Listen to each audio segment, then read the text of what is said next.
Hi, my name is Jim Dostal, and I'm going to bring you today's Daily Dose of Hope. Today we're going to be looking at the crucifixion of Jesus, and something that kind of stood out to me as I read it. But let me read it for you first.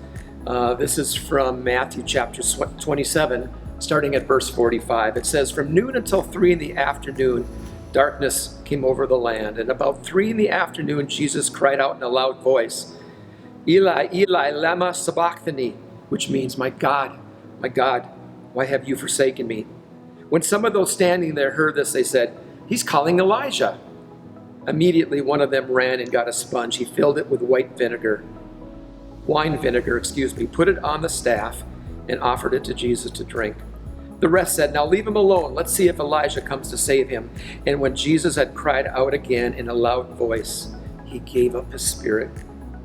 And listen to this. At that moment, the curtain of the temple was torn in two from top to bottom. The earth shook and the rocks split. Can you imagine? Now, when I think of a curtain, there's curtains like that are on our stage. They're very thin. It wouldn't take much to rip it. But I looked into the curtain in the temple. And the curtain in the temple was 60 feet high. It was 30 feet wide. It was 4 inches wide. And the curtain was also very heavy. It was said that it took up to 300 priests to manipulate this curtain and to keep it in place. The curtain in the temple really was meant to keep people out of the Holy of Holies, which was where the dwelling place of God resided. In fact, there was only one person, the high priest, who on one day each year, called the Day of Atonement, would go in and make sacrifices for all the sins of the people. So when this curtain torn in two, there's kind of 3 things that stood out. One, it tore from top to bottom. And really, to me, that demonstrates that that was only God's power that did this.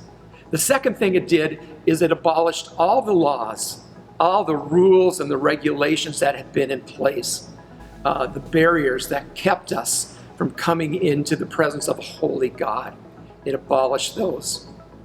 And the third thing it did, the third thing that God did, was when the temple curtain was torn in two, it told us that Jesus now is our high priest.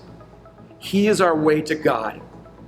As Scripture tells us, we can boldly come into His presence before His throne of grace and mercy.